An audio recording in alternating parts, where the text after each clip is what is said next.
Amen. Nous allons nous lever, acclamer le grand roi, le Seigneur Jésus-Christ, pour son serviteur, le pasteur Abel.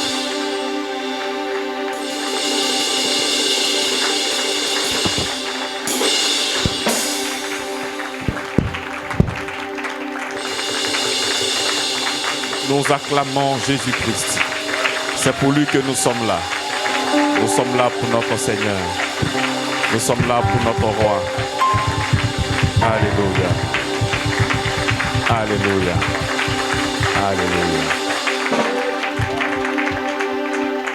Ensemble, nous allons chanter.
Nous acclamons son nom.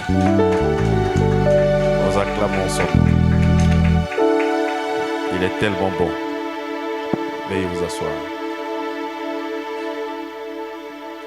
Alléluia. Aujourd'hui, c'est notre 8e dimanche sur l'épître aux Galates. Pour ceux qui viennent de nous prendre en cours, il est important d'aller sur notre plateforme. Nous avons toutes nos prédications là-bas. Galates chapitre 1, Galates chapitre 2, Galates chapitre 3, jusqu'au Galates chapitre 6. C'est très important pour grandir spirituellement. Tu vois, là, pour que tu puisses grandir, il faut bien manger, il faut un peu de calcium, un peu de vitamines, un peu de viande, un peu de fer. Mais l'homme intérieur, lui, il n'a pas besoin de ça, il a besoin de la parole de Dieu pour grandir. Donc il ne faudrait pas seulement penser à l'homme extérieur, tu vois. Il faut aussi penser à l'homme intérieur. Et l'homme intérieur grandit par la parole. Alléluia. Par la parole. Rien que par la parole. Et il y a des choses, lorsque tu seras en train de méditer, tu seras en train de suivre des prédications, il y a certaines choses pour lesquelles tu n'auras pas besoin de prier. Parce qu'au travers de la prédication, tu prends tout ce qu'il te faut. Amen. Donc, je vous conseille vivement d'être sur nos pages Facebook afin de pouvoir vous nourrir spirituellement. Vous voyez, tout ce que nous sommes en train de faire, c'est pour vous. Tu vois, tout ce que nous sommes en train de faire. Nous avons pris des caméras, nous avons un Facebook, nous avons une page Internet. Tout ça, c'est pour que vous puissiez retourner là-bas et comprendre, voir tout ce que nous sommes en train de faire ici. Alléluia. Lorsque tu finis de regarder, tu vas finir de liker. Quand tu finis de liker, il faut aussi partager, tu vois, afin de pouvoir aider aussi d'autres personnes. Amen. C'est notre avant-dernier culte ici. Alléluia. C'est notre avant-dernier culte. Donc à chaque fois que tu viens ici, il faut commencer à dire au revoir. Ce bâtiment t'a préservé, t'a gardé. Alléluia. Alors, lorsque nous avons touché le 5e chapitre de Galates, nous avons vu que l'apôtre Paul a commencé à exhorter. Tu vois. Sa démarche n'a jamais changé. Quand tu vas aller prendre tous les livres de l'apôtre Paul, il va commencer toujours par la partie doctrinale. Lorsque je te parle de la partie doctrinale, il ne faut pas chercher ailleurs. Je parle de l'enseignement. Je parle de la fondation, je parle du fondement de la vie chrétienne. Je parle de Christ révélé, de tout ce qu'il a fait pour nous à la croix de Golgotha. Même quand il y a des conflits, par exemple, quand tu vois en Corinthiens, où les fils et des filles pratiquaient des choses qui n'étaient pas correctes, lorsqu'il va commencer à écrire, il va commencer à rappeler leur position en Christ. A dit que vous êtes saints, appelés à être sanctifiés. C'est-à-dire, il ne va pas tout de suite courir, commencer à blâmer, commencer à frapper, commencer à corriger. Non, parce qu'il sait lui-même qu'il y a une crise identitaire. Lorsque toi tu es chrétien, tu as été lavé, sanctifié et que tu te retrouves dans certaines choses, l'apôtre Paul croit ton esprit qu'il y a certaines choses que tu ne sais pas. Parce que si toi tu sais, on ne doit pas te trouver dans certaines choses. Donc, il va déjà construire ce que tu as oublié. Tu es un homme saint. C'est vrai qu'on vient de lui dire que tu as péché, tu es sorti avec la femme de ton papa, tout ça, mais il ne se laisse pas impressionner par ta faute. Mais il est toujours impressionné par l'œuvre de la croix dans ta vie.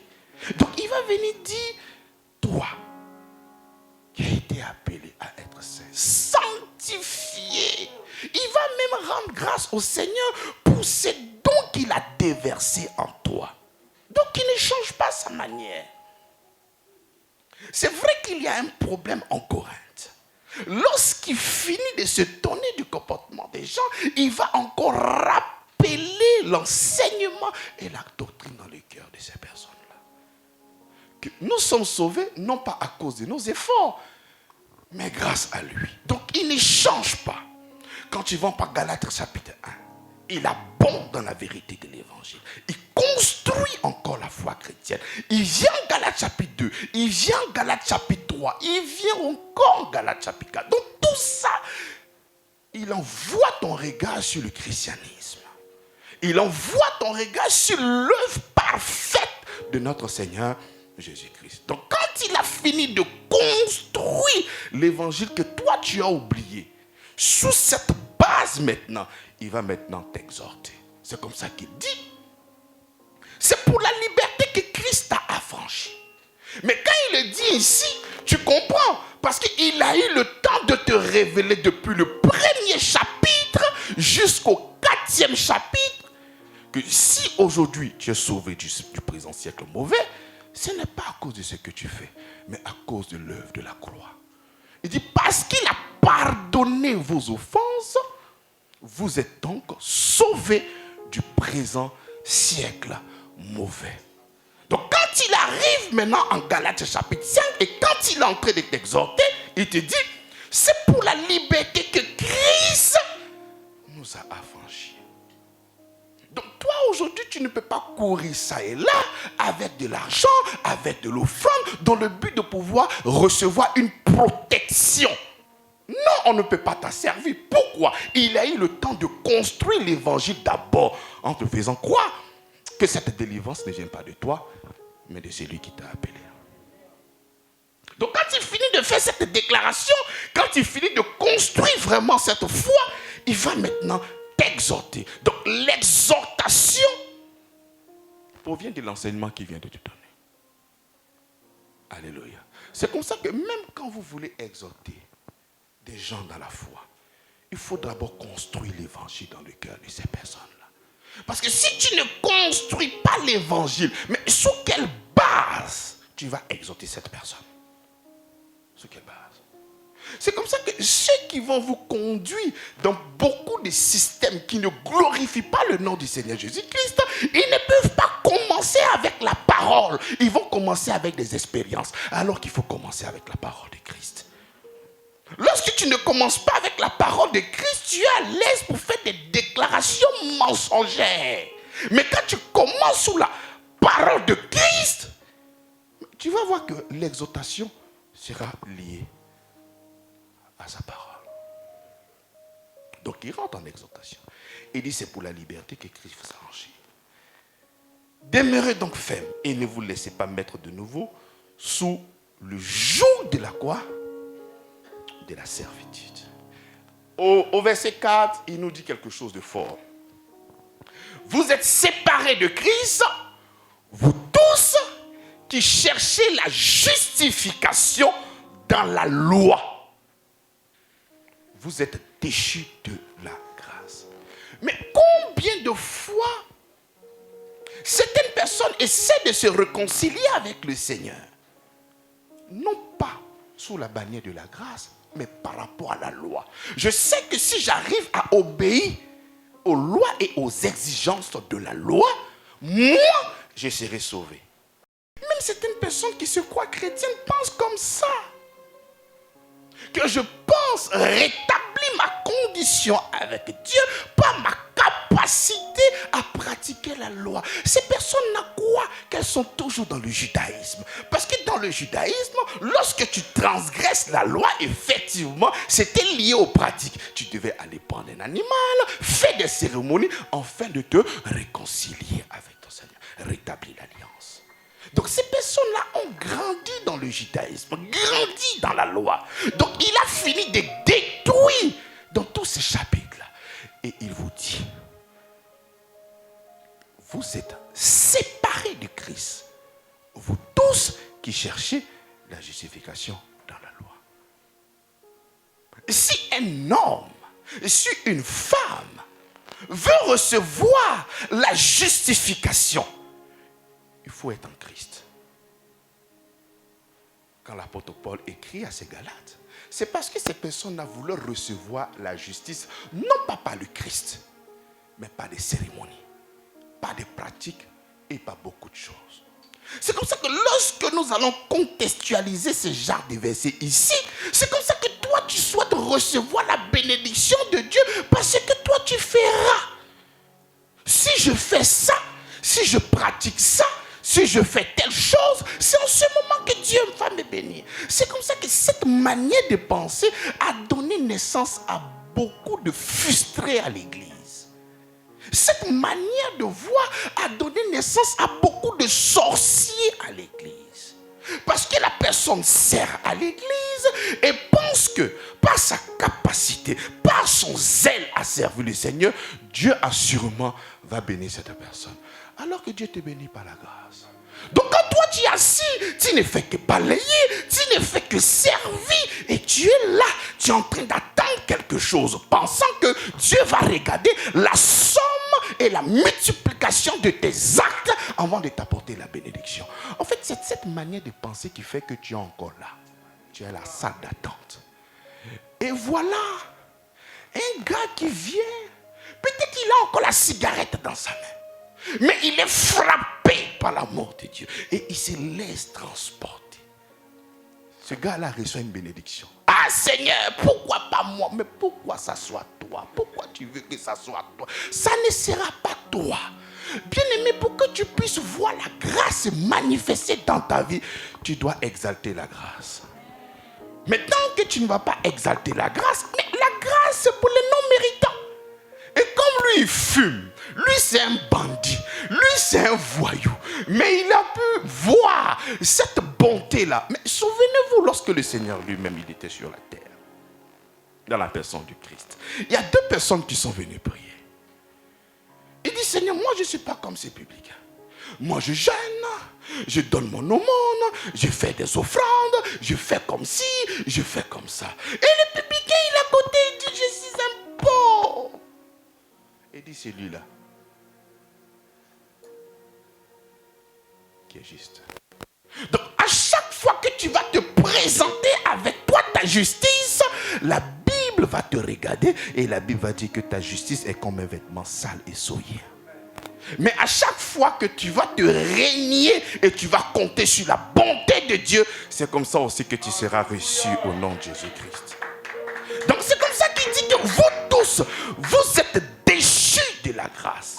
Déchus. Ça, c'est un verdict qui est assez fort. Même un voleur, la sentence, ce n'est pas déchu de la grâce. Il dit, vous êtes déchus de la grâce. Vous tous qui cherchez la justification dans les yeux. Tu vas trouver ces personnes-là, mon frère, mais aucune personne n'est juste. Mais aucune personne n'est sainte. Et lorsque ces personnes-là sont en train de parler, pour elles sont humbles. Elles sont sages. Bien aimé, ça c'est pas l'humilité. Nous sommes en train de proclamer notre héritage. C'est pas que nous sommes orgueilleux. Je suis saint, mais c'est pas à cause de moi, c'est à cause de lui. Donc quand nous sommes en train de proclamer que nous sommes saints, d'autres personnes peuvent te voir comme un gars prétentieux. Ce n'est pas de la prétention, c'est un héritage que je suis en train de proclamer. Mais si je proclame que je suis saint, en fonction de ce que moi-même je fais, c'est en ce moment que je serai un menteur. Mais ceux qui n'ont pas cette approche, ceux qui n'ont pas la vérité de l'évangile, là, ils vont dire que moi je ne suis pas saint parce que je fais des fautes. Mais comme si Dieu déclare une personne juste ou sainte parce qu'elle fait. Non, Dieu déclare une personne juste uniquement que par Christ. Donc lorsque tu essaies d'être justifié indépendamment de Christ, la Bible déclare que tu es séparé, déchu de la grâce. Et c'est compliqué, bien aimé dans la foi. Alléluia. Il continue. Il est toujours dans l'exhortation. Il va très loin en disant, frère, vous avez été appelés à la liberté. Seulement, ne faites pas de cette liberté un prétexte de vivre selon la chair. Mais rendez-vous par la charité, serviteurs les uns les autres. D'autres peuvent surfer sur cette déclaration en disant, mais puisque je suis juste, par ma foi en Christ, mais pas besoin d'avoir un comportement sérieux. Non, frère. Non. Tu ne peux pas surfer sur la grâce sous prétexte que comme le Seigneur m'a délivré de la loi, mais il y a la loi morale. C'est-à-dire, avant même de parler de la loi de Christ, parce que nous, effectivement, débarrassés de la loi de Moïse, mais nous sommes sous la loi de Christ. Mais dans la loi morale même, par exemple, il ne faut pas voler. On est d'accord? Donc parce que Christ m'a délivré de la loi de Moïse, parce que je ne suis plus sous la loi de Moïse, donc le Seigneur me dit, mon fils, désormais, tu peux maintenant voler.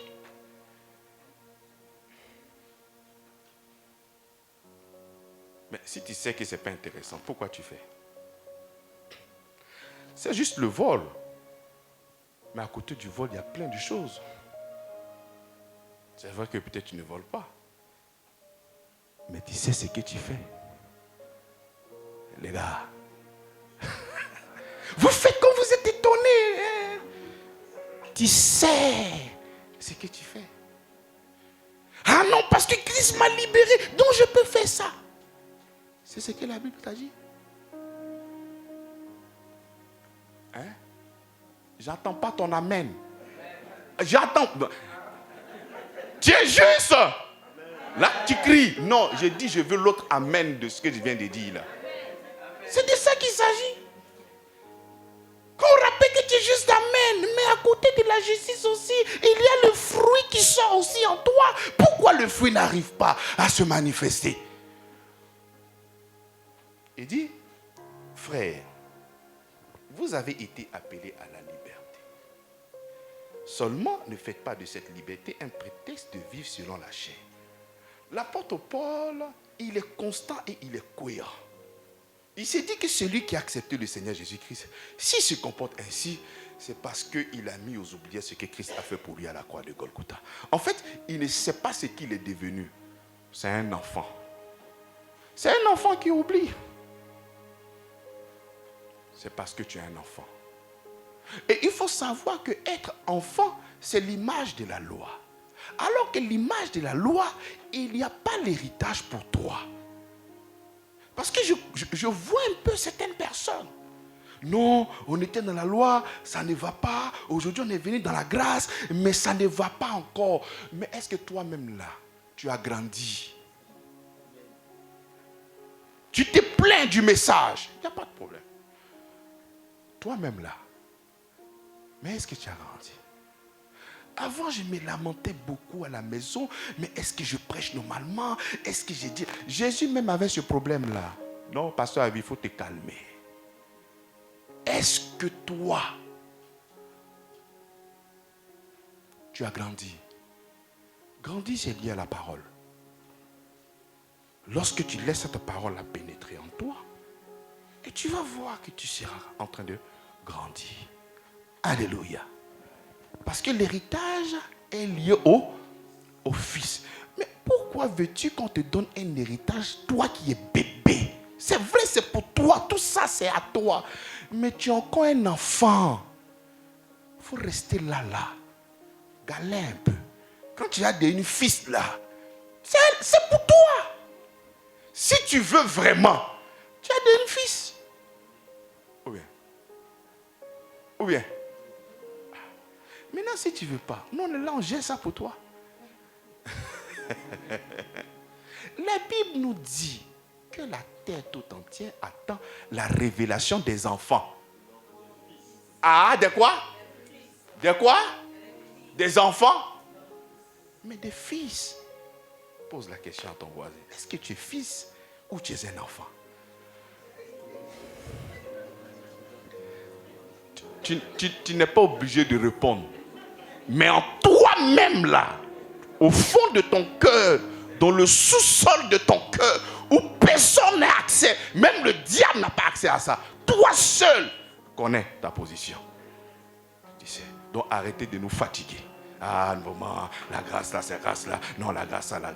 Non, arrêtez de fatiguer les gens. Parce que si on veut vous regarder, peut-être on risque de douter même de la grâce. On ne doutera jamais de la grâce. Si ça ne va pas chez toi, c'est toi qui as le problème. Le message n'a pas de problème. Donc il continue l'exhortation. Et il va arriver à un point très culminant. Il dit, je dis donc, marchez selon l'esprit et vous n'accomplirez pas les désirs de l'âme.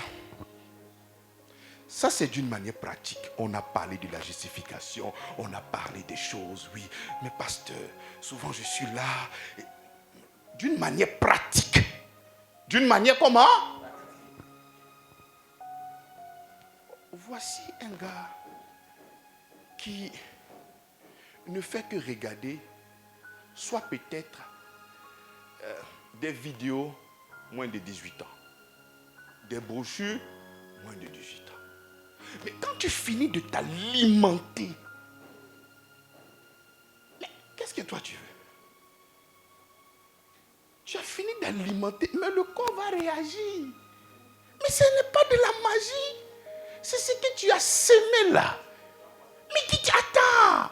Mais toi tu finis de regarder ça. Et tu dis, Seigneur, pourquoi je ne suis pas encore délivré? Non, arrête ça. Parce que quand tu as fini de regarder là, tu vas faire l'activité qui suit.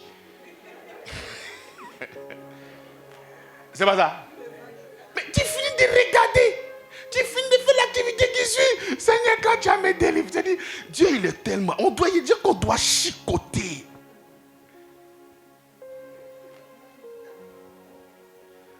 Remplace moins de 18 ans par la Bible. Tu vas voir que quand tu vas te nourrir de cette Bible, mais tu seras un homme spirituel. Parce que vous êtes parti à l'école pour être des docteurs. Vous avez regardé des documents.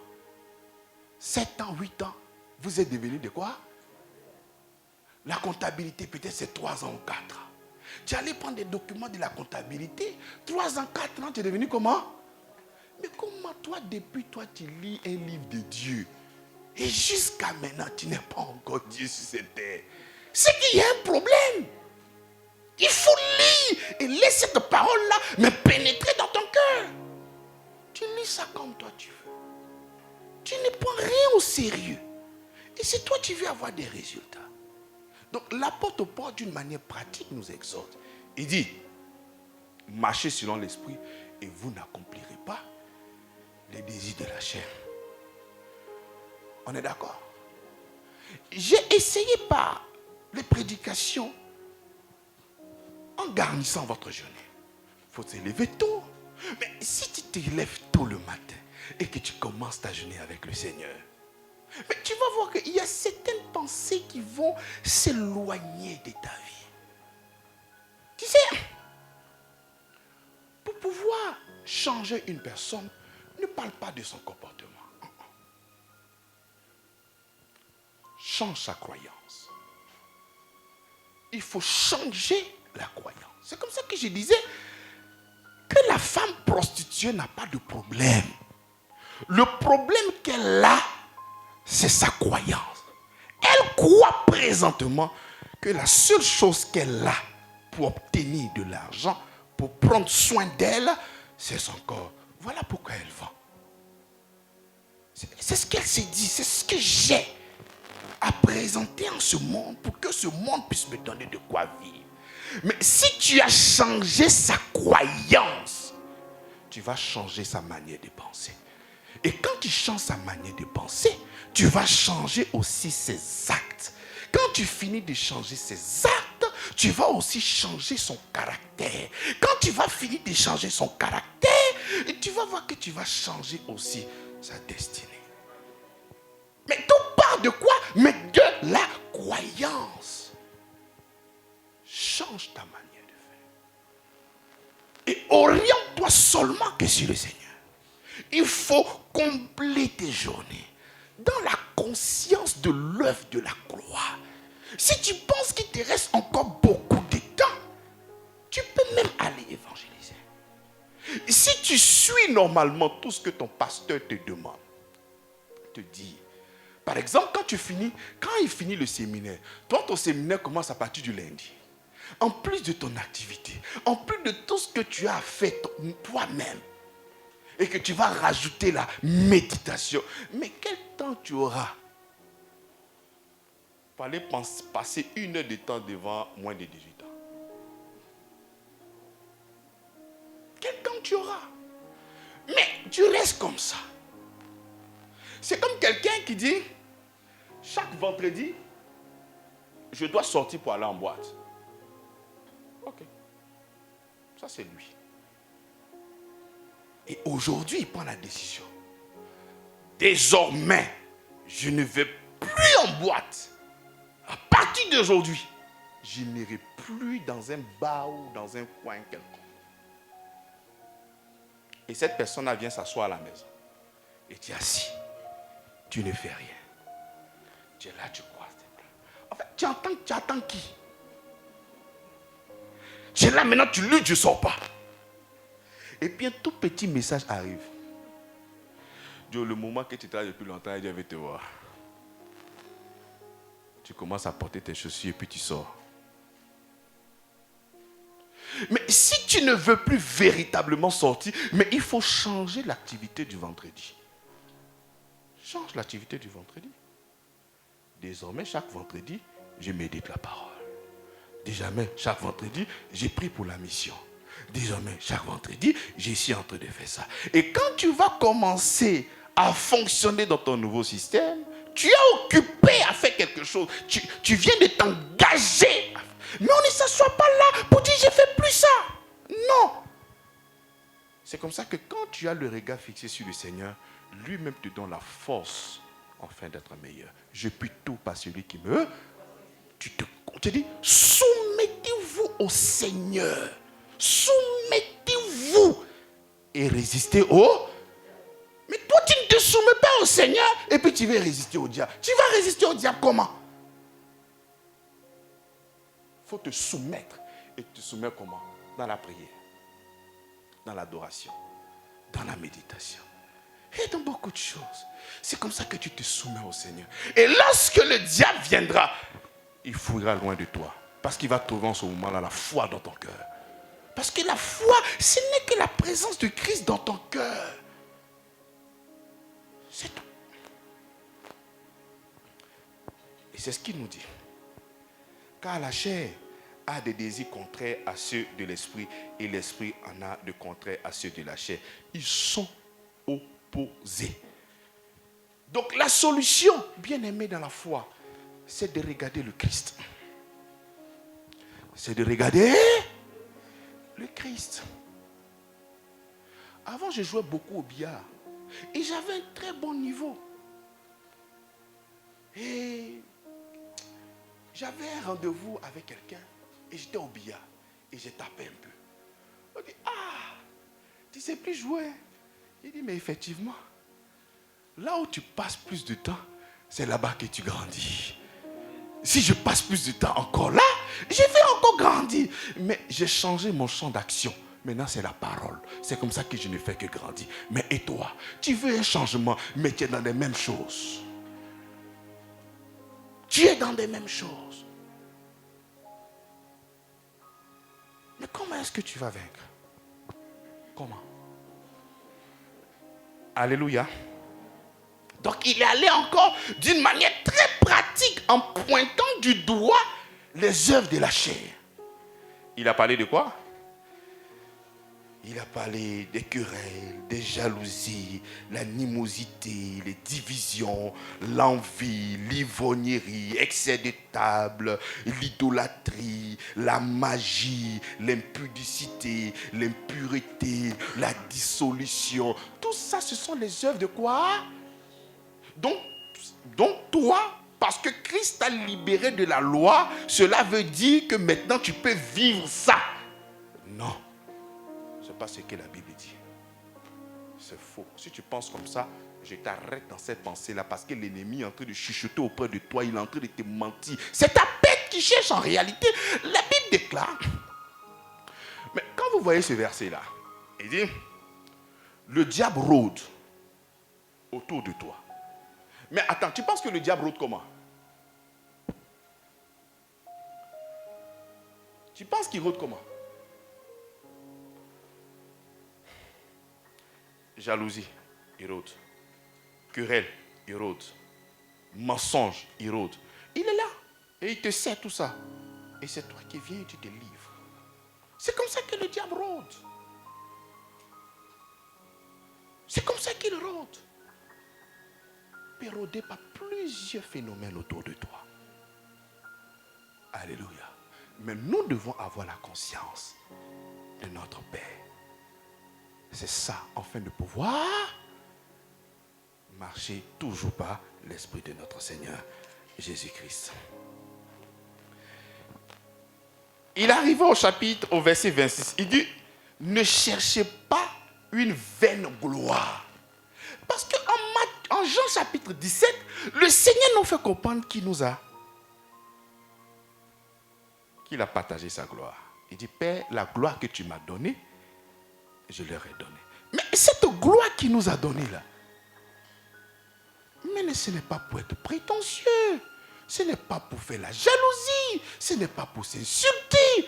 Mais ça, c'est la gloire de l'amour, de la sagesse infiniment variée. C'est ça qu'il a communiqué avec nous. C'est ça qu'il nous a transmis. Mais il dit, ne cherchez pas une vaine gloire. C'est-à-dire, cette gloire que le Seigneur t'a donnée là, toi, ça ne t'intéresse pas. Mais c'est une autre vaine gloire que tu es en train de chercher. Parce que tout ce qui est en dehors du Seigneur, ce sont des vaines gloires.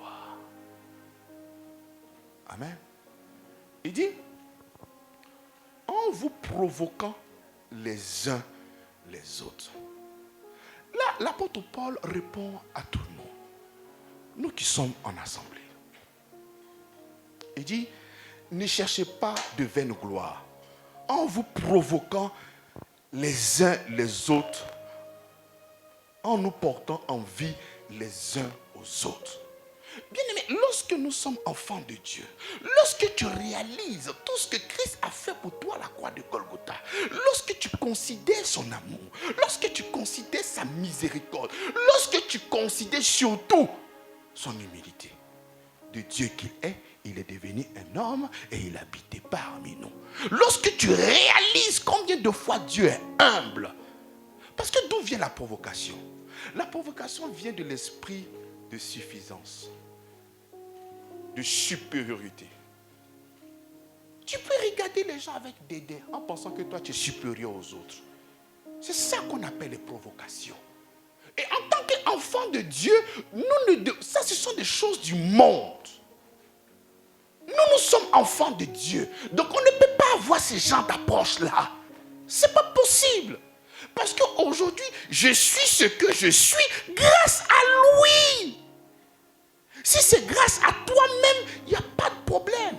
Tu peux faire ce que toi tu veux. Mais quand c'est grâce à lui, il y a l'humilité qui naît d'une manière naturelle. C'est-à-dire que tu ne peux pas dire Seigneur, donne-moi cette humilité. C'est de la plaisanterie. C'est lui qui prie comme ça. Quand tu réalises l'œuvre de la croix et tu réalises Dieu qu'il est, il est devenu un homme. Mais tu es frappé par cette humilité-là. C'est comme ça que la marque de celui qui a accepté la grâce, c'est l'humilité. Un chrétien, Seigneur, pardonne-moi l'humilité, c'est un plaisantin. C'est un blagueur. C'est pour distraire les gens. Tu dois être... C'est-à-dire, c'est comme on dit, tu dois être enfant. Tu l'es. Tu es humble là. Tu dois laisser cette humilité-là se manifester. Parce que tout vient de là. Lorsque l'apôtre Paul, ne vous provoquez pas. Mais la provocation vient de quoi? Mais lorsque tu considères que toi, tu es mieux qu'une personne, c'est là que viennent maintenant les envies. C'est là maintenant que tu deviens. Pourquoi ce n'est pas moi? Parce que tu te penses comment? Pourquoi ce n'est pas? Mais pourquoi ça sert à toi? Pourquoi ça sert à toi? L'humilité. Tu sais, je ne sais pas. Je ne peux que bénir le nom du Seigneur. Lorsque nous sommes prêts maintenant à changer de lieu et nous tombons sur ce genre de texte-là pour nous exhorter les uns les autres. Il y a certaines choses où on ne doit plus jamais nous trouver là-dedans. C'est-à-dire, après ce genre de séminaire-là, on te trouve dans ce genre de choses-là, tu es un intrus. C'est-à-dire, tu es venu faire exprès, tu n'as jamais été enfant de Dieu. Parce que je comprends que nous avons besoin du renouvellement de l'intelligence. Et parce que tu ne connais pas, Dieu a fait des enseignants pour que tu puisses comprendre. Mais tu finis de comprendre que tu fais ça. En réalité, il n'y a pas de force en toi. Tu es un intrus. Quand tu as venu, la citation met intrus. Là, quand les gens viennent, on sait que toi, tu es intrus. Parce que si on te chasse, on dit, oh, à l'église, ils ont chassé quelqu'un, on va mettre intrus. Il y a des choses qu'on doit arrêter. Nous sommes tous des enfants de Dieu. Tous. Si le Seigneur m'a fait aujourd'hui la grâce d'être votre pasteur, mais je ne peux pas m'enorgueillir. Parce que je ne l'ai ni appris. C'est le Seigneur qui m'a fait cette grâce. C'est-à-dire, même si j'ai envie de taper ma poitrine, je ne sais pas comment est-ce que je vais faire. C'est-à-dire, même si moi-même j'ai envie de m'enorgueillir. Un jour, il y a quelqu'un ici qui a mis la honte sur moi. Il dit, pasteur, vous avez fait quelle école pastorale? J'ai dit, je n'ai pas fait. Parce que c'est en ce moment, j'ai fait Avad, j'ai fait ci. Je n'ai pas fait. Donc ça là, c'est la grâce de Dieu. Mais oui, c'est la grâce de Dieu. Et je ne peux pas m'enorgueillir. C'est pas ça. Si d'autres prennent ça comme un sujet de gloire, moi je prends le Christ comme un sujet de gloire. Donc c'est comme ça que nous devons être touchés par cette humilité-là. Parce que j'ai la conscience que rien de bon ne peut sortir de moi, mais c'est l'esprit qui est en moi qui me donne donc cette capacité. Et quand tu réalises ça, mais tu ne peux pas être orgueilleux, tu ne peux pas provoquer les gens, tu ne peux pas faire ça. Tu ne peux pas, c'est difficile parce que ta croyance ne te donne pas accès à ce genre de pratiques-là. Même si toi-même tu as envie de faire, il y a comme un clash. Les gens même peuvent dire, on ne peut pas t'aider tous les jours. Mais quand tu réalises la grâce de Dieu, même si quelqu'un vient te demander de servir 1000 fois, que tu as les moyens, tu le feras toujours. Parce que tu ne sais pas comptabiliser. Parce que le Seigneur n'a pas comptabilisé avec toi. Donc cette manière de parler, j'ai fait une fois, j'ai fait 2 fois, c'est une carence. Quand tu comprends la grâce, tu ne peux pas dire ça. Tu ne pourras que toujours aider. Toujours aider dans l'amour. Tu ne peux pas te soustraire. C'est à ça que le Seigneur t'a appelé. Tu es le représentant de Dieu sur cette terre-là. Lorsqu'on cherche Dieu, on doit te trouver et on va voir Dieu dans ta vie. Amen. Ce n'est pas moi, c'est l'apôtre Paul qui parle. Hein? L'apôtre, c'est ton apôtre, oui ou non? C'est ton apôtre, oui ou non? Moi là, il ne faut pas me considérer. Il peut te mentir, mais c'est ce qu'il a dit. Et si c'est ce qu'il a écrit là, il faudrait maintenant que tu commences à pratiquer ça. Amen. Nous arrivons au chapitre 6.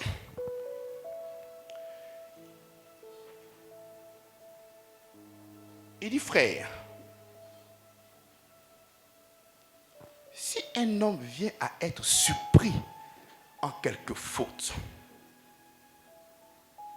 vous qui êtes spirituel, redressez-le avec un esprit de douceur. Je reprends. Il dit, frère, si un homme, vous voyez, quand tu vois frère là, c'est pas dit qu'il n'y a pas sœur dedans. Hein? C'est dans le grec que tu peux voir. Et quand tu vois, ah non, pas seulement que des hommes. Il y a sœur aussi dedans. Vous comprenez? Si un homme vient à être surpris en quelque faute, vous qui êtes spirituel, redressez-le avec un esprit de... Je sais qu'il y a un risque là-dedans. Parce que quand tu reprends avec douceur, avec amour, d'autres personnes qui ne comprennent pas vont voir en toi une faiblesse. En fait, c'est pour ça que l'œuvre de Dieu, ça fait mal. Parce que quand tu es en train de parler avec... Oh, le gars là, c'est un faible gars. On peut continuer encore à faire. Et puis quand toi, tu reçois ça, tu dis, mais les gars, ils ont les foutaises. Bien-aimé, c'est ça notre fardeau. C'est ça notre fardeau en Christ. On ne peut pas changer à cause du comportement de quelqu'un. On doit demeurer toujours chrétien, toujours enfant de Dieu. Quelles que soient les difficultés. Amen. Il dit, frère, si un homme vient à être surpris en quelque faute, vous qui êtes spirituel, redressez-le avec un esprit de comment? De douceur. C'est l'image de l'apôtre Paul. Avec tout ce qu'il a entendu, qu'il y a un gars qui sort avec la femme de son papa. Chez nous les Africains, qu'est-ce qu'on va dire? Non. C'est-à-dire, il sort avec sa maman. Nous les Africains, il n'y a pas la femme de ton papa. La femme de ton papa, c'est qui? Le gars, il sort avec sa maman. Mais quand il a entendu, qu'est-ce qu'il a fait? Avec un esprit de... Ne savez-vous pas que votre corps est le temple Vous avez été appelé à la sainteté. Ne prenez pas ce membre-là pour faire ce que vous voulez. Avec quoi? Douceur. C'est comme ça que, même quand toi, il y a beaucoup de choses peut-être le pasteur peut ne pas voir. Vous êtes là à l'église. Lorsque tu vois qu'il y a quelqu'un qui ne fait pas des choses correctement, toi tu as cette grâce-là d'être spirituel. Mais qu'est-ce que tu dois faire? Tu dois répondre à cette personne avec comment?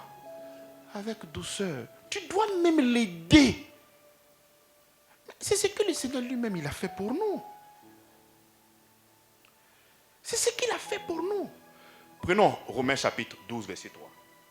Qui m'a été donné, je dis à chacun de vous de n'avoir pas de lui-même une trop haute opinion, mais de revêtir des sentiments modestes selon la mesure de foi que Dieu a départie à chacun. Si toi, le Seigneur t'a fait cette grâce-là, de vraiment comprendre l'évangile, ce qui fait de toi une personne spirituelle.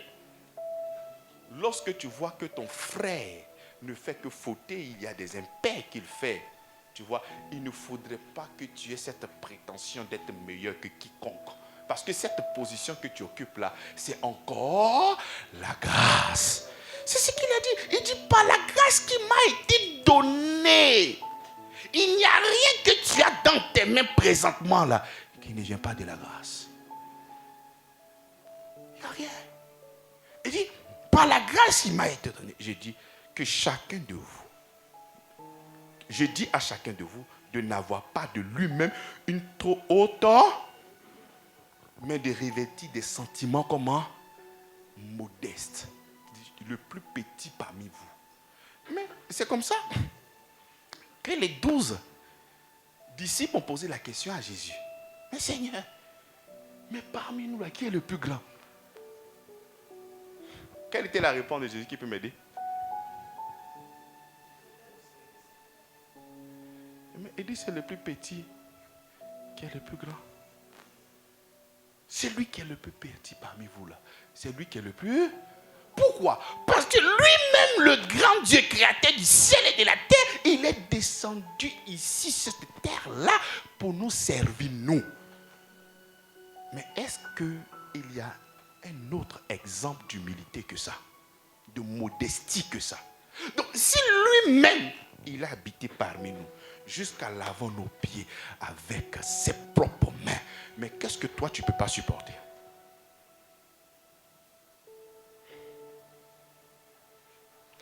Les gars, je suis d'accord, on ne peut pas être au même niveau spirituel. Ça, c'est vrai. C'est comme à l'école.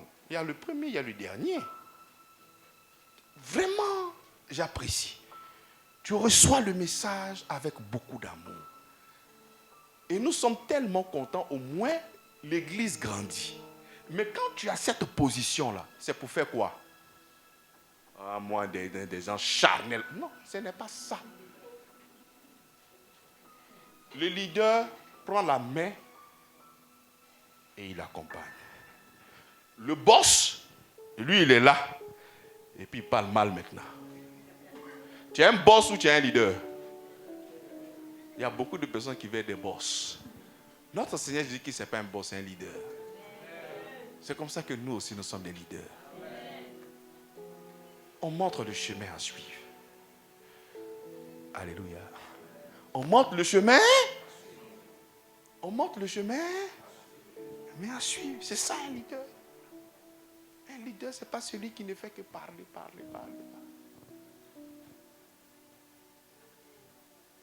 Alléluia. On continue. Frère, si un homme vient à être surpris en quelque faute, vous qui êtes spirituel, redressez-le avec un esprit de douceur. Prenez garde. Il dit, prends garde à toi-même, de peur que tu ne sois aussi tenté. Parce que c'est parce que la personne est tentée.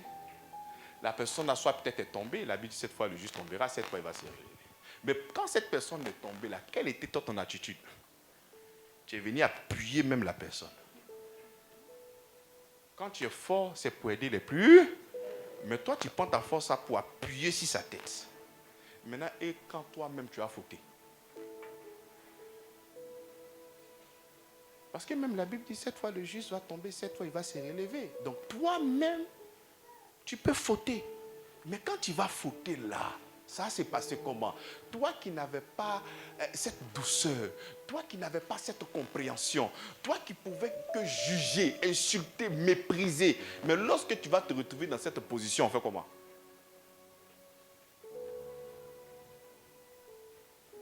On fait comment? C'est toi qui sais lire la colère de Dieu dans la vie des gens. Ça, c'est la colère de Dieu. C'est Dieu qui est en train de te... Il n'y a pas de problème. Quand ça sera son tour, là, on va voir. On ne doit pas fonctionner comme ça. On doit être rempli de modestie, d'amour, d'humilité, les uns les autres. Mais c'est ça l'image du Christ. Alléluia. Voilà pourquoi je ne crois pas à ces genres de choses. Lorsque nous nous retrouvons ici à l'église, il n'y a pas lui là, c'est mon frère de sang. Nous sommes tous frères. Et déjà, s'il y a une comparaison à faire, l'esprit domine la chair. Donc le lien spirituel est plus fort que le lien de sang. Mais l'exemple, vous, aujourd'hui je vous ai connu par quoi? Ce n'est pas par le lien de sang, mais par le lien d'esprit, du Saint-Esprit.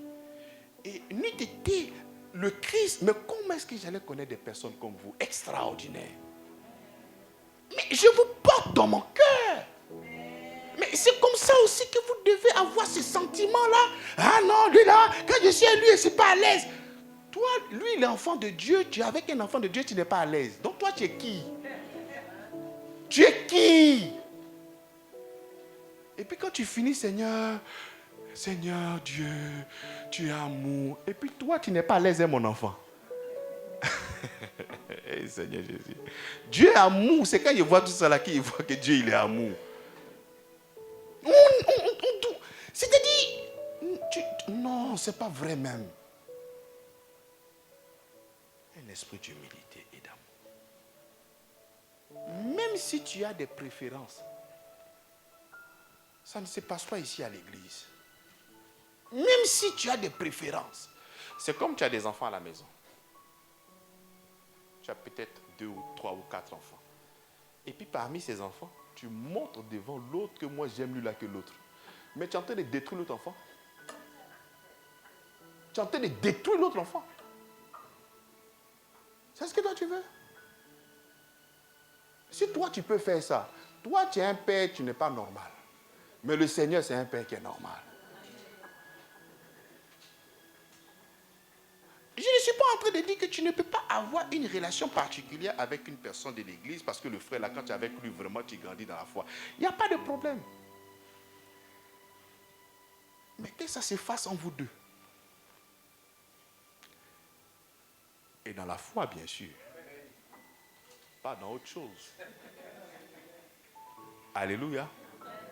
Mais quand nous sommes ensemble, si tu arrives à dire bonjour à quelqu'un qui avait un sourire, le même sourire là. Pendant les fêtes des enfants, il y a Makama qui était là. Et les enfants sont venus. Il y a le premier qui a récité un bon verset. Il a soulevé l'enfant comme ça. Yo! Il y a un deuxième qui n'a pas soulevé. Il dit, soulève l'enfant. Donc toi, tu viens soulever celui qui prêche bien. Toi, tu es un faux papa. Ça ne se passe pas ici. Dans ce jour-là, apparemment, il a eu mal. Ben, il a soulevé tous les enfants. Il a soulevé tous les enfants. À l'église, Dieu ne fait acception de personne. Même à mes responsables, je leur donne cette information-là. Et puis ça, si je vois un responsable qui ne fait pas ça, mais il sera transféré d'un autre poste un bon matin. Acception de personne. S'il y a quelque chose que je ne peux pas supporter, c'est ça. Ouais, le gars là, il a fait ci, il a fait ça. Mais ça, parce que le Seigneur lui-même, il n'a pas fait ça. Mais regarde où lui-même il t'a enlevé. Très loin. C'est-à-dire, même les gens qui n'étaient pas en Christ, ça a été mieux que toi. Vagabond dernier cri.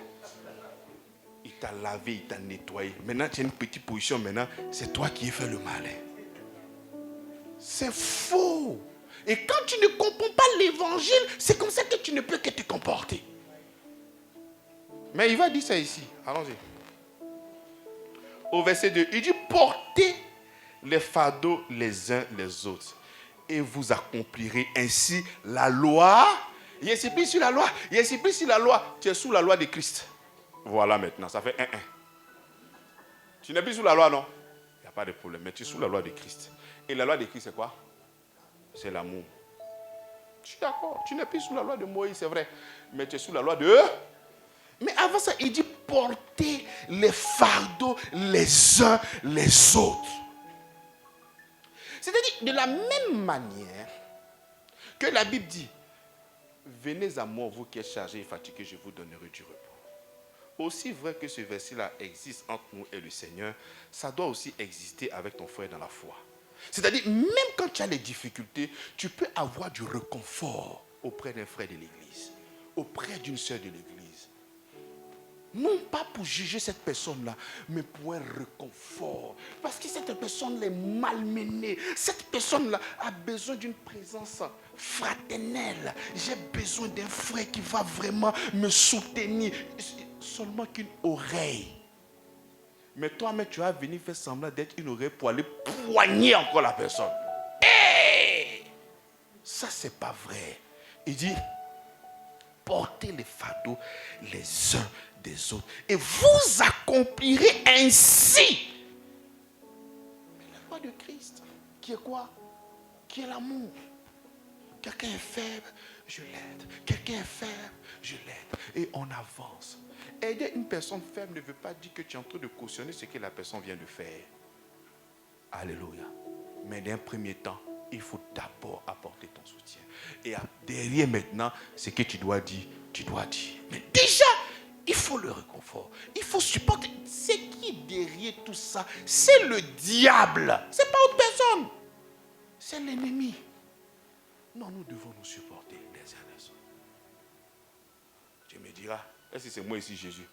La Bible déclare qu'aller déposer au pied de Jésus, c'est lui qui va supporter vos fardeaux. Moi, je ne suis pas là pour supporter ton fardeau.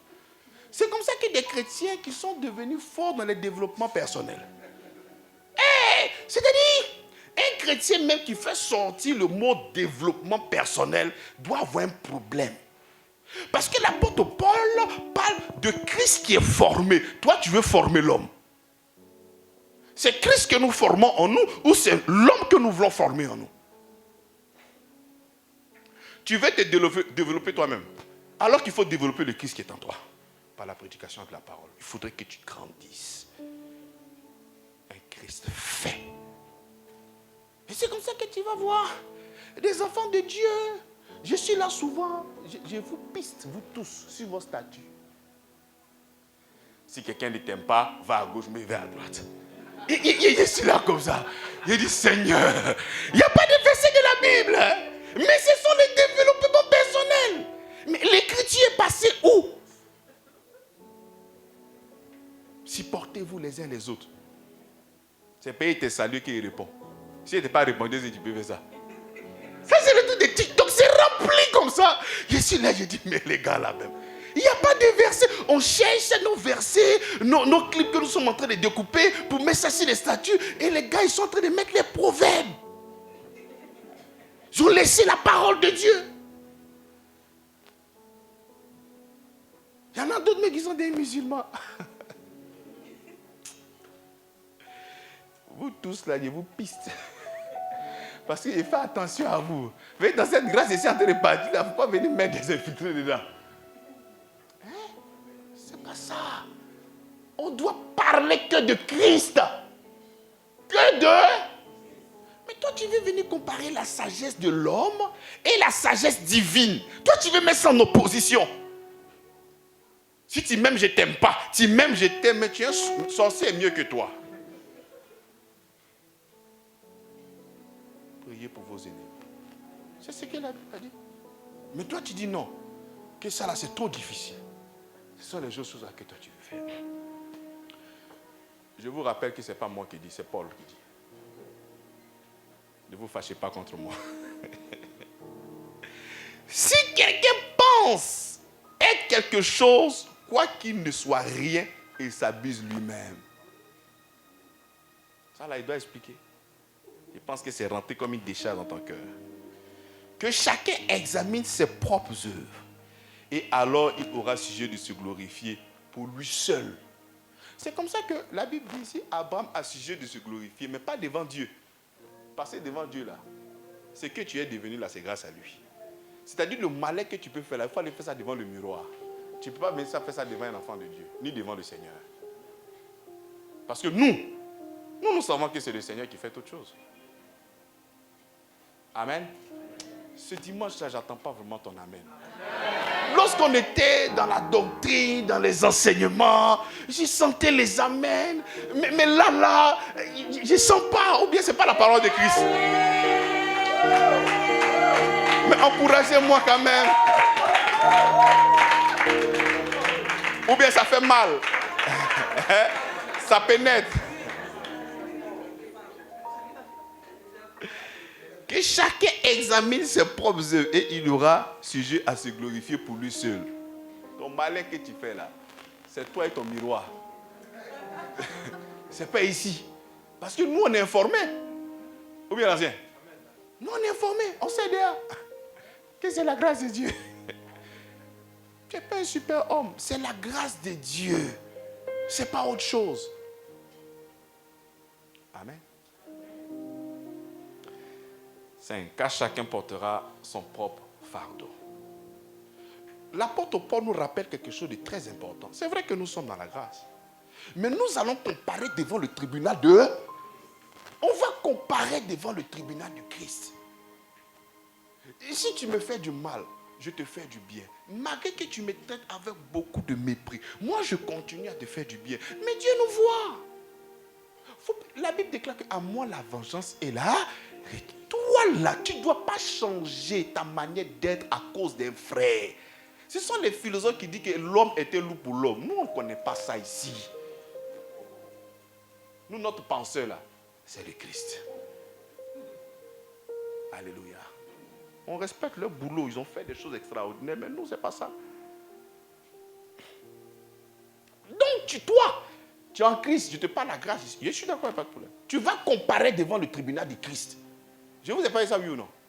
On va tous comparer devant son tribunal. On va tous comparer là-bas. Pas pour aller au paradis ou pour aller en enfer. Nous sommes déjà sauvés, mais nous allons comparaître devant lui. Ça là, c'est ce que j'ai dit d'aller faire à l'église Grâce sur Grâce. Tu vas t'expliquer là-bas. Pas t'impressionner. Au verset 6, il dit que c'est lui. Ce verset qui vient tout intéressant. Alléluia. Amen. On peut lire à l'unisson. Hein? Parce que les gens de la grâce ne supportent pas ce genre de versets. C'est-à-dire, si on pouvait rayer ça, on allait rayer. Mais le Seigneur a pensé à nous. Il dit que c'est lui à qui l'on... On lit ensemble ou on ne lit pas ensemble? Voilà. Que c'est lui à qui l'on enseigne la parole fasse part de tous ses biens à celui qui l'enseigne. Demande à ton voisin qui t'enseigne. Et là, c'est un petit sorcier. Il dit c'est Jésus. Jésus ne passe pas quel bout vous devez aller.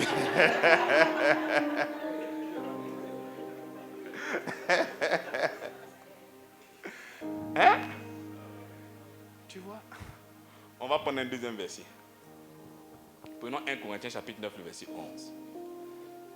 On va compléter ça. 1 Corinthiens 9, 11. On va lire aussi à l'unisson. Vous êtes prêts? 1 Corinthiens 9, verset 11. On peut lire ensemble? Si nous avons sémé parmi vous les biens spirituels, est-ce une grosse affaire si nous moissonnons vos biens temporels? C'est-à-dire, ce que toi tu as me donné là, c'est temporel. Ce que moi j'ai fait en toi là, c'est éternel. Hein? Il faut faire part. Tu gagnes là, tu caches. Oh, Hey God. Mais quand tu vas continuer, il va dire, mais on ne se trompe pas de Dieu. On ne se moque pas du Seigneur. On ne se moque pas de lui. C'est-à-dire, toi, tu gagnes un peu d'argent, tu caches. Le pasteur, il est là, il prie, dit, hey, Seigneur, vraiment, pourquoi mes fils et mes filles de l'enfant ne sont pas bénis, alors que le gars, il est chargé. Il est blindé. Mais il brûle son argent et puis il fait comme si, ah, vraiment, la grâce, ça, c'est la sorcellerie pure. Et ça, c'est pas normal. Bien aimé. Que celui à qui l'on enseigne ne fait pas de tout. C'est bien à celui qui l'enseigne.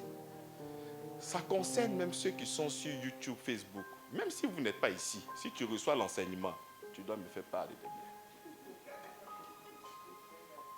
Est-ce que c'est moi qui dis? C'est la Bible qui dit. Fais pas, ce n'est pas venu tout me donner, mais c'est de déclarer. En apportant dans l'Ancien Testament, si tu avais le mil, c'est-à-dire tout ce que tu as cultivé, tu prends un peu, et tu viens. Je n'ai pas dit de tout me donner, pardon, sinon je sais qu'il n'est pas sorti d'ici. Peut-être tu vas me frapper. Mais tu gagnes des choses, tu caches. Sous prétexte que le pasteur n'a pas besoin d'argent. Mais non, il ne faut pas réfléchir comme ça. Si tu réfléchis comme ça, tu seras en train de te faire du mal toi-même. Tu ne dois pas réfléchir comme ça. Toi, en tant qu'enfant de Dieu, tu dois faire ce que la parole de Dieu te demande. Amen ou pas amen? C'est ce que le Seigneur te demande de faire que tu dois faire. Il faut faire part. Mais toi, tu dis non. Parce que là, il a besoin d'argent, lui, on va prendre lui-même. C'est pas ça. Tu sais, il y a un gars qui m'expliquait au Nigeria. D'abord, je prends d'abord le premier. Ça, c'était avec le vieux Jean Bosco. Il est arrivé d'un pays anglophone. Et il était en train de marcher dans les rues. Ils sont venus voler son porte-monnaie. Il avait une petite sacoche comme ça. Et quand la personne, il avait son passeport dedans, il a crié, I am pastor. Il dit, quand le gars a entendu ça, qu'il était pasteur, il est venu déposer son porte-monnaie.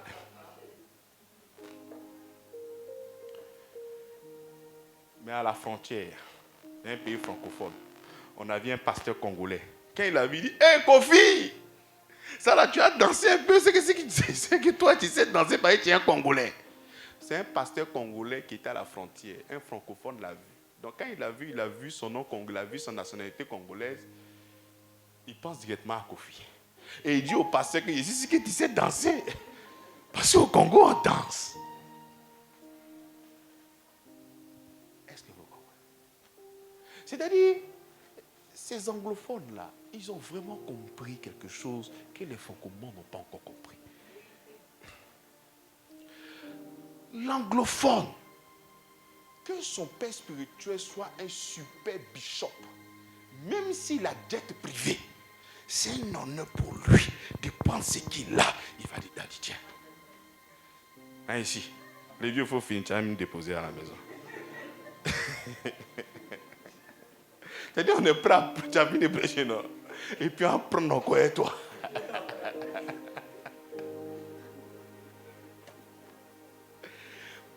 Amen. La Bible dit, l'ouvrier mérite. Moi, je suis en train de travailler là. Bien aimé, je dois manger votre argent. C'est important. C'est-à-dire, lorsque je suis en train de me projeter dans mes activités, je ne dois pas voir le transit, mais je dois te voir toi comme ma source de revenus. Est-ce que tu comprends ce que je suis en train de dire? Parce que là, quand je suis en train de prier pour mes propres activités, je veux que les clients reçoivent plein de marchandises pour qu'ils puissent m'envoyer des conteneurs. Est-ce que vous comprenez? Donc lui-même qui est mon client, il ne sait pas qu'il reçoit beaucoup de conteneurs à cause de moi.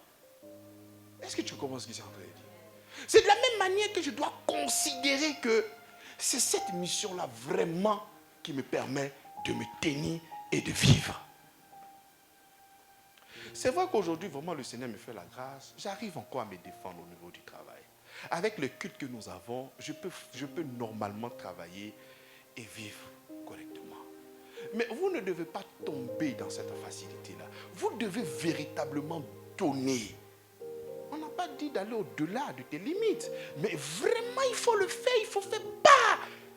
Et puis, il ne faut pas penser que si c'est 1000 francs, c'est 500, c'est tellement petit, le pasteur va faire quoi avec 500? Mais non, c'est faux.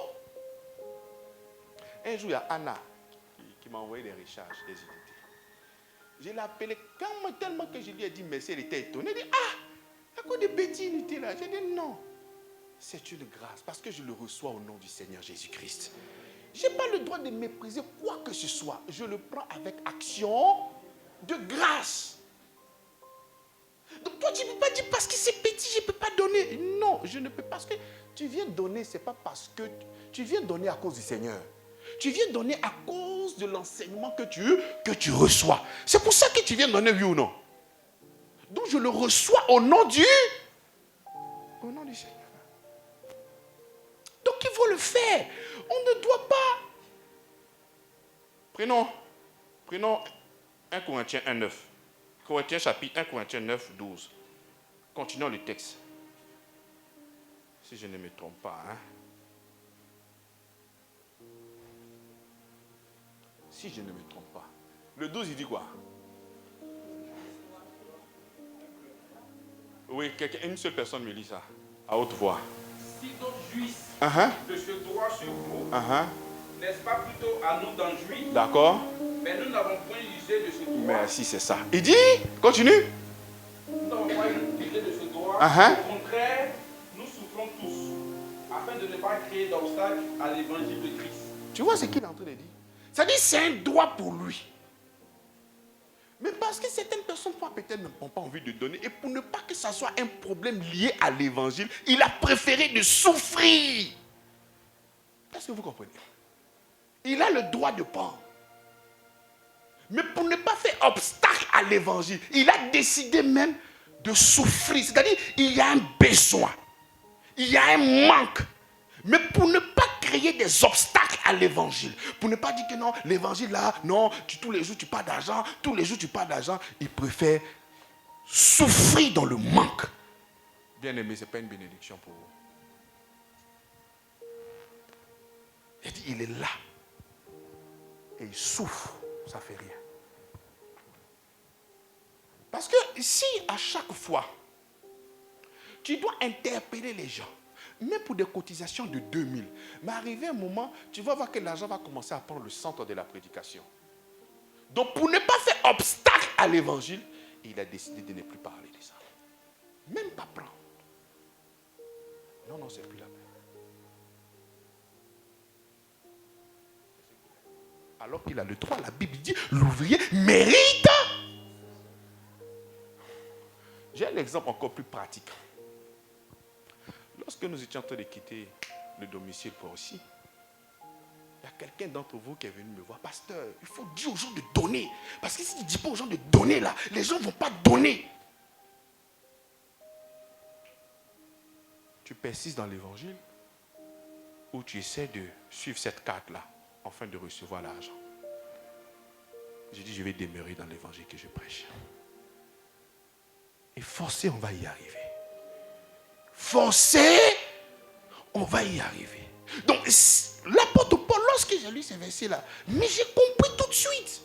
Parce qu'il y a certaines personnes, tu vas crier, tu vas parler. Voici ce que nous sommes en train de faire. Il faut ci, il faut ça. Ils vont penser à tout, sauf à ça.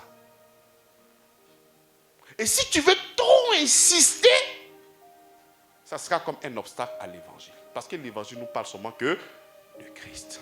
On n'est pas là. C'est-à-dire, d'une manière naturelle, on ne doit pas demander à quelqu'un, voici, il faut faire, voici, il faut faire, voici, il faut faire. Ça doit venir d'une manière comment? D'une manière naturelle. Si tu n'as pas, il n'y a pas de problème. Mais quand tu en as et que tu ne le fais pas, c'est pas bon. Ce n'est pas moi qui parle, c'est l'apôtre Paul. Il a rencontré tout ça dans son ministère.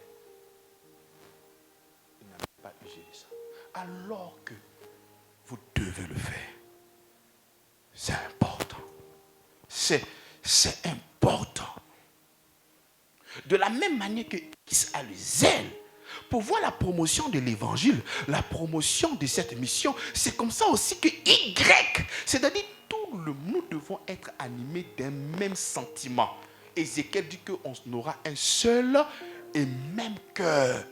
Mais comment se fait-il qu'il y a des gens qui ont ça dans leur cœur et d'autres non? Pourquoi?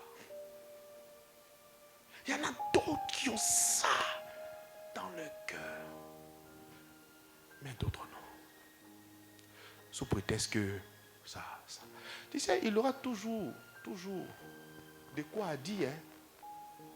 Mais la foi trouve toujours le moyen aussi de s'exprimer. Alléluia. Nous continuons au verset 7. Ne vous y trompez pas. On ne se moque pas de Dieu. En fait, c'est se moquer de Dieu. C'est quoi? Par exemple, nous sommes là dans cette mission. On doit peut-être déménager. Et nous avons peut-être de grandes constructions à faire. Et parce que nous avons de grosses constructions, l'argent va venir d'où? Mais déjà, on ne peut pas déjà fonder notre espoir si déjà on est dehors. Et le Seigneur soit peut-être béni quelqu'un parmi vous. Mais il le bénit parce que cette personne-là est censée avoir quoi? La libéralité. C'est pas ça? Et cette libéralité-là nous permet de pouvoir vraiment construire l'édifice de notre Seigneur.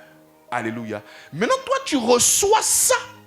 Et puis toi, tu vas s'aimer ailleurs.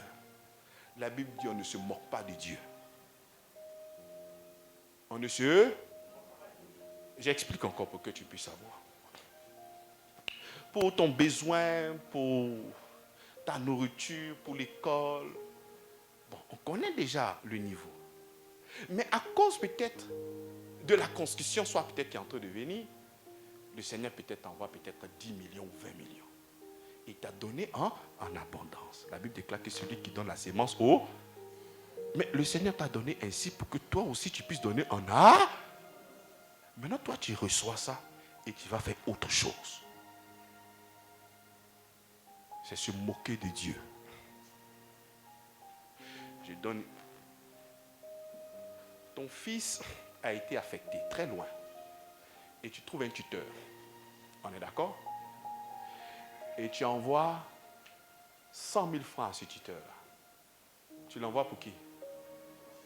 Pour ton enfant. Et le gars prend ça, il fait tout ce qu'il veut, puis ton enfant reste dans la faim. Tu es en train de moquer de la personne qui est en train d'envoyer l'argent. C'est ça ou c'est pas ça? C'est ça ou c'est pas ça? Mais on ne se moque pas de Dieu. Et il continue. Ce qu'un homme aura sémé, mais il le moissonnera. C'est la loi de la sémence. Ce que tu sèmes, c'est ce que tu récoltes. Ce que tu sèmes, mais toi tu veux s'aimer quoi? Et puis tu veux récolter une autre chose. Qu'est-ce que tu sèmes? C'est ce que tu vas s'aimer que tu vas récolter, bien-aimé, dans la foi. Et il ne faudrait pas être éparpillé, hein, parce que le bien qu'il est en train de parler ici, là, c'est temporel. Ce ne sont pas les bénédictions de Éphésiens chapitre 1, de verset 3. Ça, ce n'est pas temporel, ça, c'est éternel. Ce qui est temporel, c'est le matériel. C'est de ça que nous sommes en train de parler. Donc, il ne faut pas chercher à bifurquer, à aller penser ailleurs. Non, papa. C'est de ça qu'on parle. Pas d'autre chose. Et dit, ne vous trompez pas. Oh. Mais une chose est sûre, tu es enfant de Dieu. Que tu donnes ou que tu ne donnes pas, le Seigneur, à cause de ce que tu es son enfant, tu auras toujours à manger. Manger là. Tu auras toujours à manger. Ta maison, ma chère. Tu es son enfant. Dieu ne peut pas te nourrir parce que tu as payé. Tu es son enfant. Mais lorsqu'on aura des programmes là, il ne peut pas compter sur toi. Parce que tu n'as pas la libéralité. Le Seigneur ne va pas envoyer et puis tu as gardé ça pour toi parce qu'on a besoin de ça quelque part. Alléluia. Alléluia. Voici notre frère Mano. C'est un peintre. C'est le Seigneur qui lui a fait cette grâce. Quand il finit de te peindre un mur, tu es content. Donc il est venu et il offre ça à l'église. Il dit l'offre. Je ne prends pas de main d'eux. Amen ou pas amen? Ah, il faut que ça soit clair devant l'ancien. C'est lui qui donne tout. Il dit que ça, ce talent-là, c'est le Seigneur qui m'a donné. Donc je fais ça pour... C'est une grâce. Il est en train de s'aimer où ça? Dans l'esprit. Mais il va récolter aussi l'esprit. Mais c'est clair. La grâce l'a gâté beaucoup de personnes. Hein. C'est le diable qui est venu vous mentir. Quand tu étais sur la loi même là, même quand tu ne manges pas, tu es prêt à tout prendre pour aller donner. Maintenant qu'on parle de la grâce, toi tu es devenu maintenant un radin. On avance. Celui qui sème pour sa chair moissonnera de la chair la corruption. Mais celui qui sème pour l'esprit moissonnera aussi l'esprit et la vie éternelle. C'est comme ça que la Bible dit. Celui qui perdra sa vie pour moi gagnera une vie meilleure. La vie dont il parlait là-bas, c'était quelle vie? Ce n'est pas de la vie Zoé. Si aujourd'hui, à cause d'un programme, toi tu as sacrifié quelque chose, cette chose qui pouvait peut-être te donner quelque chose, mais tu l'as sacrifié à cause du Seigneur, il t'annonce que tu vas trouver quelque chose de meilleur que ce que tu viens de perdre. Bien-aimé, je suis victime de ça. Et si c'est vrai avec moi, c'est aussi vrai avec toi. Parce que je suis un homme de la même nature que toi. Et c'est cette même foi-là que j'utilise. Donc si toi, tu as perdu quelques avantages à cause de Christ, tu vas trouver meilleur que ça au nom de Jésus-Christ. Tu vas trouver meilleur que ça au nom de Jésus-Christ. C'est ce qu'il est en train de dire. Et ce que tu vas avoir de sa part. Parce que autrefois, c'est ce que toi tu as pu avoir avec tes propres systèmes. Mais ce que lui va te donner là, ça va durer dans le temps et dans l'espace. Et aucune personne ne pourra te voler ça. C'est comme ça qu'il faut le faire. Amen. Ne nous lassons pas de faire le bien. Car nous moissonnerons au temps convenable si nous ne nous relâchons pas. C'est-à-dire, c'est une activité où tu ne peux pas te soustraire. Tu ne peux pas dire que bon, je fais aujourd'hui, demain je ne fais pas. Actuellement là, j'ai trop fait. Après, demain je ne fais pas. Non, ce n'est pas ce que la Bible dit. On doit le faire.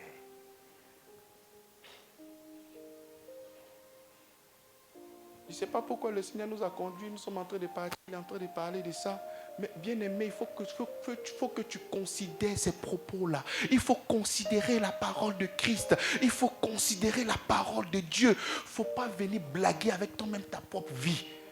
Non, ne blague pas avec ça. Parce que tu blagues avec ça, toi tu ne peux pas stopper, tu ne peux pas ralentir l'œuvre du Seigneur. C'est impossible. Ce n'est pas vrai. C'est juste que le Seigneur te veut source de bénédiction. Le Seigneur veut passer par toi afin de pouvoir bénir cette mission.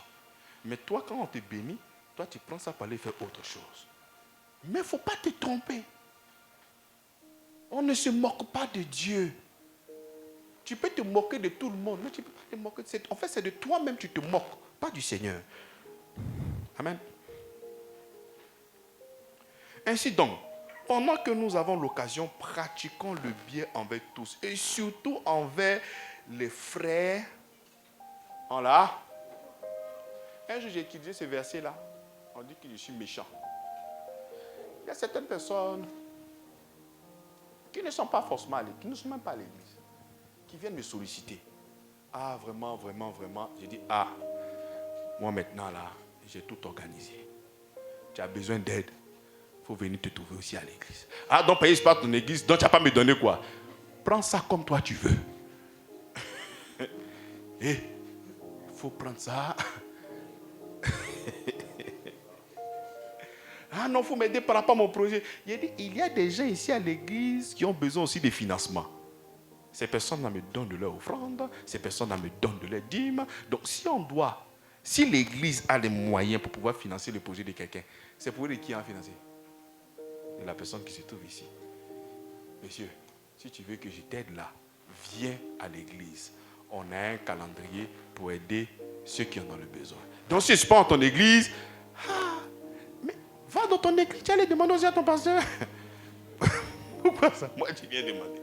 Je ne suis pas en train de dire quelqu'un qui est malade, qui a besoin de payer des médicaments, quelqu'un qui a faim, qui veut manger du riz. Je ne suis pas en train de parler de ça. Non. Il y a des gens, j'ai besoin d'un projet. Il n'y a pas de problème. Le projet là, il faut venir à l'église. On va organiser ce projet et puis on va t'aider. C'est parce que nous, les chrétiens, ne se prennent pas au sérieux. Mais si on commence véritablement à laisser cette parole nous conduire, on serait une communauté très forte. Très forte. C'est comme ça qu'il y a d'autres peuples, lorsqu'ils rentrent ici en Côte d'Ivoire, ils sont très en forme financièrement. Ils vont faire venir l'un de leurs frères qui n'a rien, ils vont cotiser pour lui donner.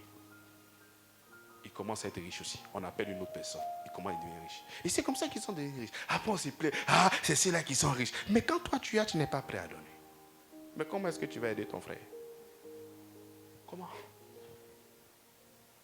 Amen. Ainsi donc, pendant que nous avons l'occasion, pratiquez le bien envers tous et surtout envers les frères en la foi.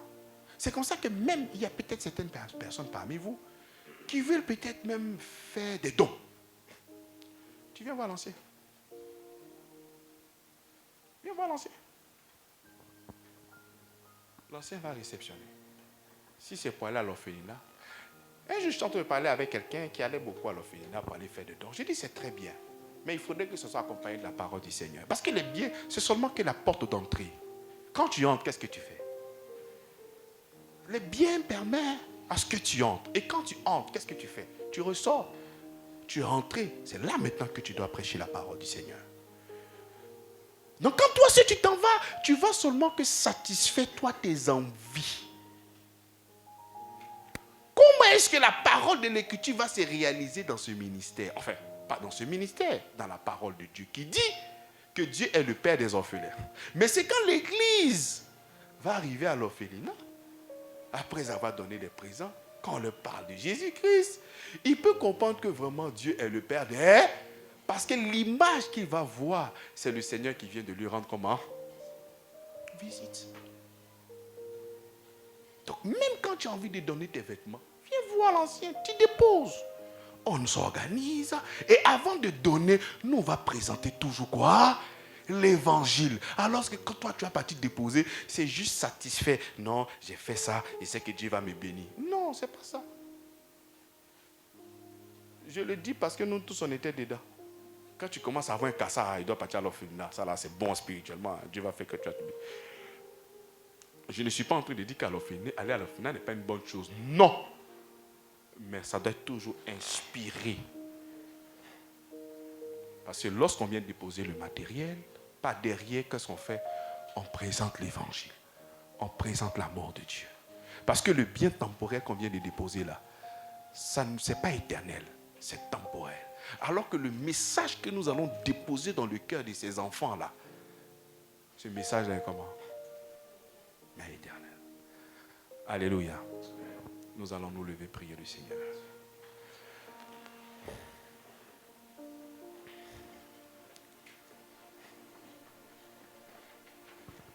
Tu vas proclamer que tu es une bénédiction et une source de bénédiction pour cette mission. On va commencer à proclamer que nous aidons les plus faibles.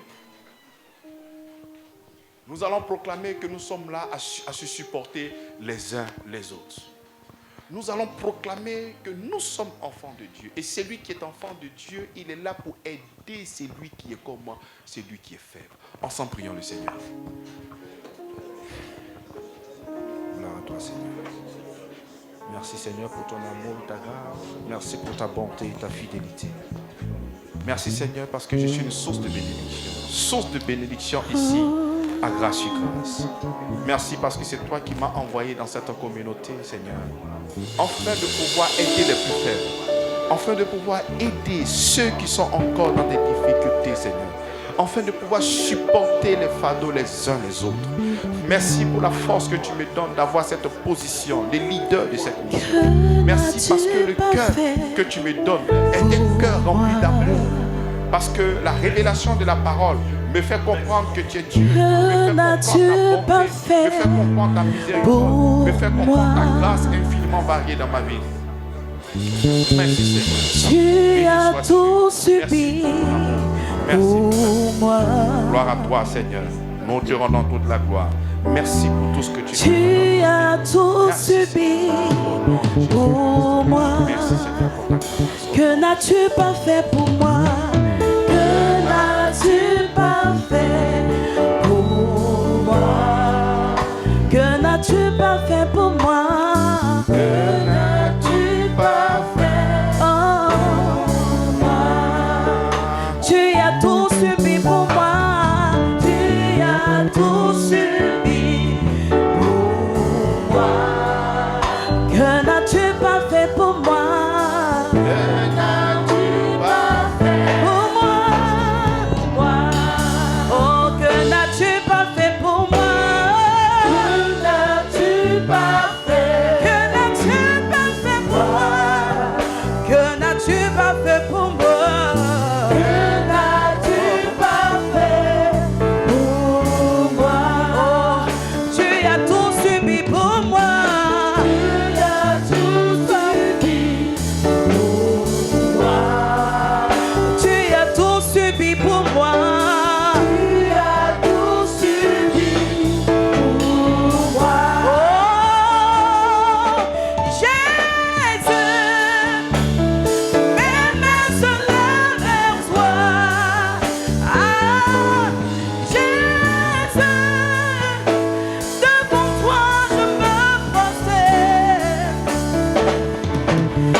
Que nous s'aimons dans l'esprit. Nous s'aimons uniquement que dans l'esprit.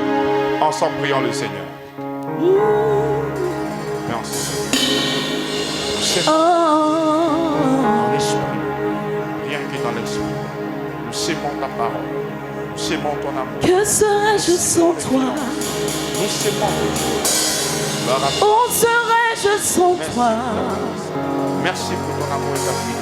Que serais-je sans toi? Merci pour ta grâce et ton amour. Je ne suis rien sans toi. Je sais uniquement. Que serais-je sans toi, Jésus? Que serais-je sans toi? Que serais-je sans toi? Je ne suis rien sans toi. Jésus, mes mains se lèvent à toi. Jésus, devant toi je me prosterne.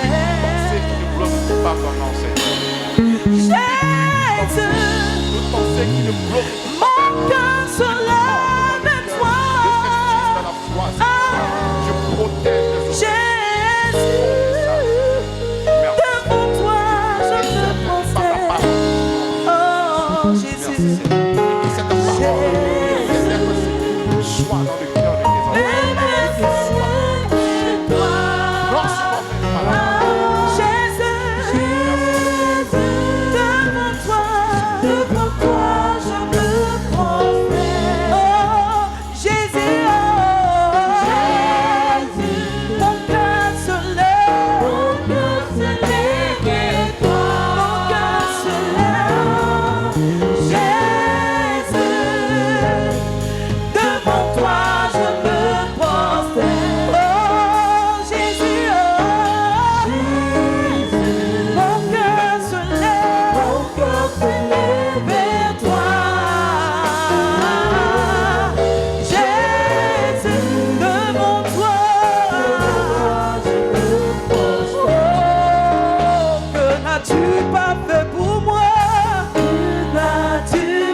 Mon cœur s'élève vers toi. Jésus, devant toi je me prosterne. Ô Père, toi qui fais de mon corps ton temple, ta demeure, ta maison, je te remercie pour ce privilège. Merci pour le voile que tu as déchiré, afin que ton esprit vienne habiter et que je devienne ton enfant légitime, partageant ainsi ta gloire, ton triomphe, ta capacité, ta grâce et ton amour. Ton nom est mis à part dans mon cœur, car je sais que tu es bon, tu es amour, tu es sauveur, tu es miséricordieux, tu es la plénitude de la grâce, tu es lent à la colère et riche en bonté. Le manque de connaissance m'a fait penser un tant soit peu que tu étais l'auteur de mes échecs et de mes souffrances. Longtemps j'ai entendu parler de toi, mais maintenant, mes yeux t'ont vu. Tu es amour. La présence du Saint-Esprit en moi me donne la supériorité, la puissance, la force, le courage, la patience, la foi, la détermination. Ta volonté étant accomplie dans ma vie, je suis donc saint, juste et parfait par le travail achevé de Jésus-Christ à la croix. Je manifeste donc ton règne sur la terre en pratiquant toute espèce de bonté, d'amour, d'honneur, d'évangélisation au nom de Jésus-Christ. Merci Seigneur pour le don de ta personne qui est mon pain quotidien. Tu es le vrai Père du ciel, le pain qui donne la vie au monde. Au nom de Jésus-Christ. Merci Seigneur parce que tu m'as déjà pardonné en Jésus-Christ de tous mes péchés. Je te remercie pour ce beau cadeau. Je suis donc soumis à ta justice. Hier, j'étais esclave du péché, mais aujourd'hui, je suis esclave de ta justice.